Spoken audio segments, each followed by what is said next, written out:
দিয়ে দিচ্ছি তেল। এটাতে আমি পাবদা মাছ ভাজবো। দিয়ে দিচ্ছি মাছ।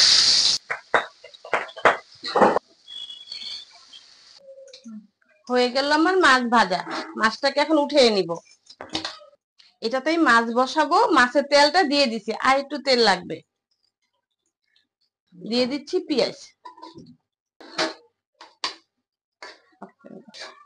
পেঁয়াজটা আমার নরম হয়ে গেছে। এখানে আমি দিয়ে দিব এখন মরিচ, হলুদ, আদা, রসুন। দিয়ে দিচ্ছি আদা, রসুন, হলুদ, মরিচ। দিয়ে দিচ্ছি পানি। দিয়ে দিচ্ছি লবণ। মশলাটাকে ভালো করে কষায় নিতে হবে। এটা কষানো হোক। মশলাটা কষানো হয়ে গেছে। এটাতে এখন আমি সবজিটা দিয়ে দিব। দিয়ে দিচ্ছি সবজি, বেগুন আর আলু। এটাকে মিলাই নিব এখন ভালো করে। মশলাটা মিলাই দেওয়া হয়ে গেল সবজির সাথে। এখন এটাকে আমি ঢেকে দিব। সবজিটা আমার কষানো হয়ে গেছে। এটাতে এখন আমি পানি দিয়ে দিব। দিয়ে দিচ্ছি পানি।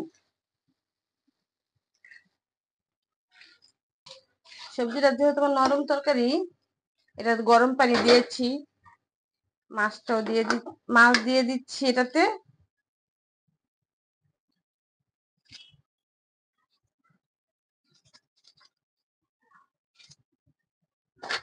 মাছগুলো দিয়ে একটু ঢেকে দিব এখন আমি। সবজিটা ঢেকে দিলাম। তরকারিটা আমার হয়ে গেছে। দেখেন কত সুন্দর লোভনীয় আলু বেগুন দিয়ে পাবদা মাছ।